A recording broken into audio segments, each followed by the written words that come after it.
So hi guys, welcome to my YouTube channel. It's me, Madam Duday, ang super box ng bayan. So, eto nga guys, kahit umuulan, alam niyo ba yung guys, pagka ano talaga tayo, pagka ano tayo talaga sa negosyo, kahit umuulan, talagang pupunta tayo, no? Eto, yung tindahan ni Ate Liberty, ayan, di ba, ang cute na paggawa niya na. At yun nga, nagtampi-tampisaw tayo dito sa ulan, di ba? At eto, kung napapansin nyo guys, kaya Marindi Elementary School, malapit kami dyan guys. Naglalakad lang talaga ako guys kapag namamalengke. Kaya napansin nyo, ayan, no? Camarindi Elementary School. And then, eto nga, di ba sabi ko sa inyo, kapag nauubusan talaga ako ng paninda ng mga fishball, kikiam. So, ilang buwan na rin pala ako nagtitinda ng fishball, kikiam, no? Nakakaloka. Yan, 110 naman yan guys, yung price. Yung super price yung bibili nyo guys, ha? Kasi mas masarap yan.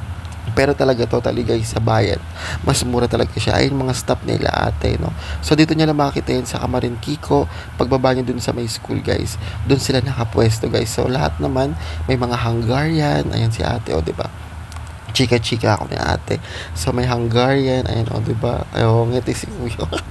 Ngiti-ngiti yung ano, ngiti-ngiti yung staff niya. So ayan, dito marami kayong mapagpipilian guys. May squid ball, fish ball. Alam ko mga 55 or 25 lang yung mga fries nila, yung presyo nila dyan. At bumili na nga ako ng red, ano ba to? Yung lemon iced tea naman guys, para maiba naman guys. So hindi laging pare-parehas yung ano ko, palamig ko. Iniiba-iba ko rin kasi syempre nagsasawa din sila guys. So ayan, bumili na rin ako ng sugar guys, nasa 35 pesos sa ata yan guys, mga ganyan. Ayan, kasi black sugar guys, para mas ano siya, feeling ko kasi mas matamis yung black sugar. Hindi ko na masyadong lalagyan ng maraming asukal yung sauce. Mga 6 na scoop. Yan, may scooper kasi ako guys eh. So ayan, yung mga paninda ni Madam, ang dami-dami pa rin naman. O, 'di ba, napansin nyo, lahat nandyan, o meron sila. Tapos, di ba nga, sabi ko nga sa inyo guys, kapag wala sa isang tindahan, syempre, magpro-provide talaga tayo na maglakad-lakad. Ito guys, kasi gusto ko talaga guys parang relaxation na rin natin to bilang isang tindahan, tindera, di ba? Yung maglakad-lakad sa palengke. Kasi kailangan talaga ng katawan natin na maglakad-lakad, mag-ehersisyo guys. Ayun yun guys, di ba? Para sa akin ganun, kasi para hindi ka masyadong mabugnot sa buhay, kailangan maglakad-lakad, mahanginan, makipag-usap sa mga tao, 'di ba?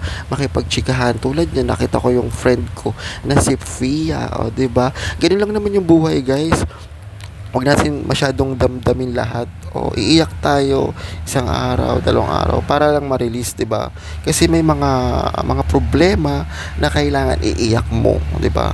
Kahit wag mo nang isabihin sa iba, basta iiyak mo lang, magdasal ka lang. Ganun, pinakasimple talaga, o 'di ba? Tignan nyo guys, nung umiyak ako, o 'di ba? Napaka-fresh. So ayan.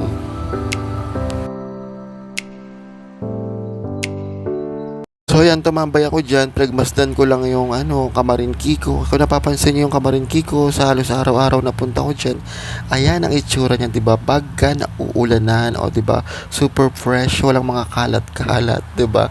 Nakakaloka. So mga bandang hapon talaga ako namamalengke guys, para hindi siya mainit talaga. Kasi may nilalagay ako sa mukha ko, baka masunog ako. At ito na nga yung pinuntahan natin guys, dito tayo pumunta sa kabilang store, dito, sa tapat lang yan yung pinakita ko sa inyo, yung tiny bag guys, yan. So pang 20 pesos ko yan, nabilihan na ano, ng tube ice. May mga sukat-sukat yan. Tapos yung isa naman, yung kinukuha ko yan, may tiny, at saka yung isa, ito, yung mini. Yung mini naman is 10 pesos yan guys. Ayan. 10 pesos. Yung tiny is 20 pesos. So, ayun yung sukat-sukat ko. Tapos 5 pesos naman guys yung plastic labo. Yan. So naghahanap na rin ako dyan guys ng coolers. Yung coolers naman kasi guys, ayun yun pang palamigan ko. Sa 1,000 mo guys, makukompleto mo na yung pambili ng mga plastic, baso, straw. Ayun guys, iniipon-ipon ko lang yan para hindi ako masyadong bili ng bili sa susunod. Yun, ganyan yung ginagawa ko guys. Kung ano yung mga wala sa palamig business ko, binibili ko na. Ayan, may coolers. Tapos bumili rin ako ng straw dyan. Yung straw nila guys is 25 pesos din guys. Hindi ko na nakuhanan yung straw nila. At yun nga guys, diba sabi ko sa inyo, kapag namamalangki talaga ako, kapag may sobra talaga guys, ayan, kumakain talaga ako. Kasi yung katawan talaga natin natin guys is ang ating priority. Kailangan kumain tayo. Pag nagugutom ka, kumain ka talaga. Huwag kang magpapalipas ng gutom kasi pag nagpalipas ka ng gutom, hindi mo maiisip kung ano pa yung mga gagawin mo sa buhay-buhay mo. Kasi di ba pag gutom ka, lutang ka. Kaya kailangan yung saktong pagkain lang talaga. Meron din silang halo-halo dito guys. So, dito lang yan. Tapos, meron din silang tagti 35 na bihon, canton. Ayan. Tapos ayan si Kuya, makakita nyo dyan. Comment down below guys kung kumakain din ba kayo dyan.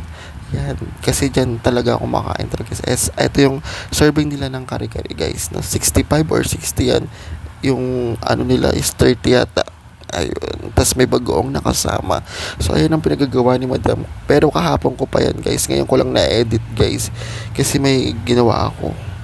Ayun. Kasi ayan na nga si Madam Duday.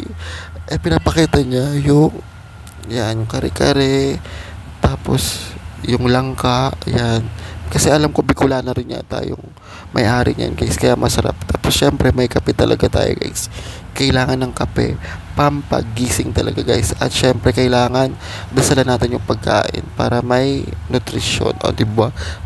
At kung hindi ka pa nakasubscribe, guys, please like, share, and subscribe my YouTube channel. Maraming salamat po sa laging panonood nyo kay Madam Duday. Kahit minsan na lang tayo mag-upload guys, pinapanood nyo pa rin yung mga luma kong video. Ang dami pa rin comment na nagko-comment sa baba ng aking mga video. Maraming salamat po. Pasensya na po kung hindi ko nasasagot yung mga ibang comment nyo guys. So ayun, ayan lang ang mga pinagagawa ko guys. Kain ako. Syempre, di ba, kahit pa paano naman mag-upload tayo paminsan-minsan. Kasi nga ano ba, naantok ako guys. Kasi ang sakit talaga ng lalamunan ko guys ngayon. Para akong lalagnat din, sisipunin, ayan. So kaya ngayon ko lang to na-edit. Pero if mapapanood nyo to ngayon din, pagkatapos kong mag-edit, inedit ko lang naman to guys. Ayan, hindi ko na masyadong tatapusin to guys. Kasi masyado na kayo mabuboringan dito sa aking video guys. So ayan, uminom ako ng tubig. Ang pinaka-importante talaga tubig. At ayan na nga, kukunin na ni Madam ang kanyang cellphone. At siya ay magpapaalam na. Bye bye, thank you for watching guys. Mwah.